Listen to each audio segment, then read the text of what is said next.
Okay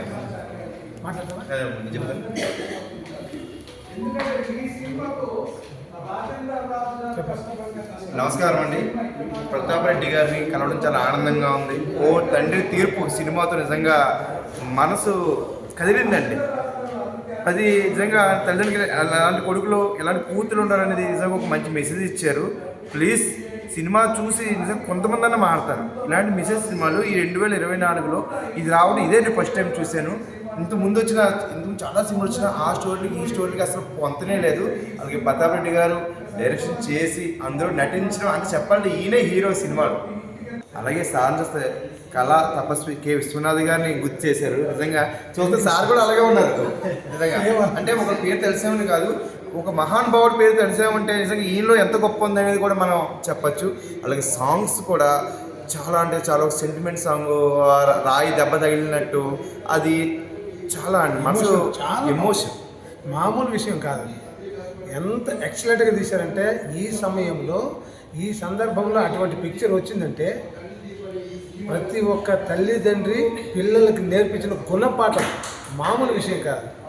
ఇలాంటి తల్లిదండ్రులకి పనులు పెట్టాల్సిన ఈ టైంలో తల్లిదండ్రులనే పనులు చేస్తున్నారు. బయట మనం 95% అలాగే ఉందండి. ఎవరో 5% మంచోళ్ళు ఉన్నారు, చెడ్డోళ్ళు ఎక్కువ అయిపోయారండి. అవి చెప్పినట్టు ఆ యూట్యూబ్లో ఇది పొద్దున గుడ్ మార్నింగ్లు పెట్టుకుంటాం, అవి చేసుకుని ఎలా ఉన్నావు పక్కింటి వాళ్ళు పలకరిస్తాం. కానీ తల్లిదండ్రులకి గుడ్ మార్నింగ్ చెప్పేవాళ్ళు ఎంతమంది ఉన్నారు ఈ విషయం నాకు చెప్పండి. తల్లిదండ్రులు గుడ్ మార్నింగ్ అని చెప్పేవాళ్ళు మీరు ఎవరో ఉన్నారు? కామెంట్ చేయండి. ఒకవేళ కింద కామెంట్ పెట్టి నేను పెట్టండి. అదండి మారండి. ఇలాంటి సినిమా చూడండి. మేము చూసాం, మీ పిల్లల్ని కూడా తీసుకురండి, చూపించండి. ఎంతెందుకు సార్ పని వాళ్ళ మీద ఇంట్రెస్ట్ చూపించే అంత మన పిల్లలు మన మీద చూపించే దయా జాలి లేని మూర్ఖులైనారు మన పిల్లలు. అదే విషయము అనాథ శరణాలను తీసిపెట్టడము, అవన్నీ తీసిపెట్టడము, ఫామ్ హౌస్లో తీసిపెట్టడము. ఫామ్ హౌస్ ఎందుకండి? ఆ ఫామ్ హౌస్లో తీసుకుంటే మనకు ఆ పని మనుషులు తగ్గిపోతారనే ఫామ్ హౌస్లో తీసుకొస్తే ఆ పని మనుషులు తగ్గిపోతారు. ఎక్కడో లక్షలు పెట్టి కొనుక్కొచ్చుకొని బొచ్చుకొక్క పిల్లలేమో ఏసీ గదుల్లో పక్కల్లో ఏదైనా మూతులు పెట్టి ముద్దు పెడతాడు. చిన్నప్పటి నుంచి మూతులు కడిగిన తల్లిదండ్రులు అనాథాశ్రమంలో పడేటారు.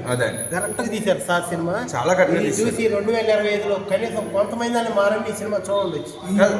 చూసారా అసలు ఈ అనాథ శరణాల్లో ఇవన్నీ ఎందుకోసమేనా అందరూ మారండి 100% మనం మారితే తల్లిదండ్రులను మనం చిన్నప్పటి నుంచి కని పెంచి ముడ్లు కడిగి స్కూల్కి తినక పంపిస్తున్నారు. గోరుముద్దలు అంటే ఎందుకండి? గోరుముద్దలు అంటే ఏంటి? గోరుముద్దలు తినిపించి దాని అంత ఆనందం మరొక ప్రపంచానికి ఎవరికి ఉండదు బిడ్డలకి. సూపర్ అలాంటి వ్యక్తి మహానుభావుడు తీసిన సందర్భంగా మెనీ థ్యాంక్ యూ.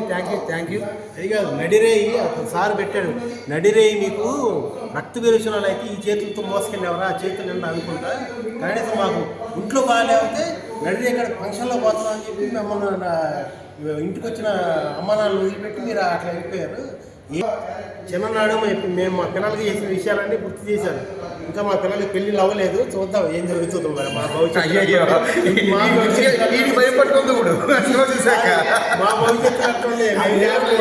చిన్ననాటి విషయాలు ఎందుకు గుర్తు చేశారంటే చిన్నప్పుడు మనం ఏ విధంగా చేసామో ఆ ఒక్క క్షణం గుర్తుకొస్తామేమో పిల్లలకి అనే విషయం మనకు మంచి సెంటిమెంట్. ఇంకొక విషయం అండి, లైన్లో ఉండండి బాబు, మీ అబ్బాయిని కాకే ఒకసారి వెళ్దామా సార్?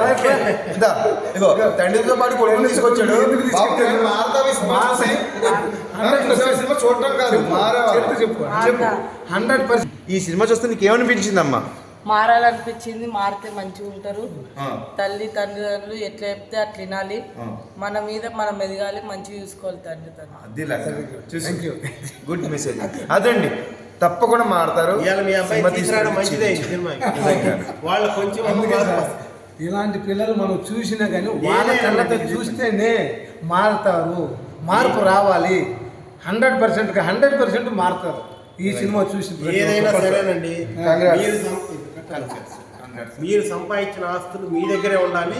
ఏదైనా మీ తదనంతరమే వాళ్ళకి వెళ్ళాలి. పండగలకు పబ్బాలకి కొడుకులు కోటలు మీ ఇంటికి రావాలి, కానీ మీరు వాళ్ళ ఇంటికి పోవద్దు. ఎక్కడున్నా సరే వాళ్ళే మీ ఇంటికి రావాలి. ఉన్న 10 రోజులు మీరే వాళ్ళని బాగా చూసుకొని పంపించాలి. అంతే. మీరు అక్కడికి పోయారంటే కోటలు అయితే చేస్తారు. మన కాడికి మన కాళ్ళ కిందకి వాళ్ళు వచ్చేటట్టుగా మనం చేసుకోవాలి. కానీ ఆస్తుల కోసం అంతస్తుల కోసం కావాల్సింది కాదు. ఏది శాశ్వతం కాదు. ఈ రోజు ఉంటాము, రేపు పోతాం. అటువంటిది ఎప్పుడు ఆస్తుల గురించి తగాదాలు పెట్టుకోకండి ప్లీజ్. దయచేసి ఓ తండ్రి తీర్పు కథ ఎందుకు చెప్పాడో ఒక్కసారి ఆలోచన చేయండి please please please. That is director Pratap Reddy గారు, డైనమిక్ ప్రతాప్ రెడ్డి గారు చాలా వండర్ఫుల్ మెసేజ్ ఇచ్చారు. Thank you so much.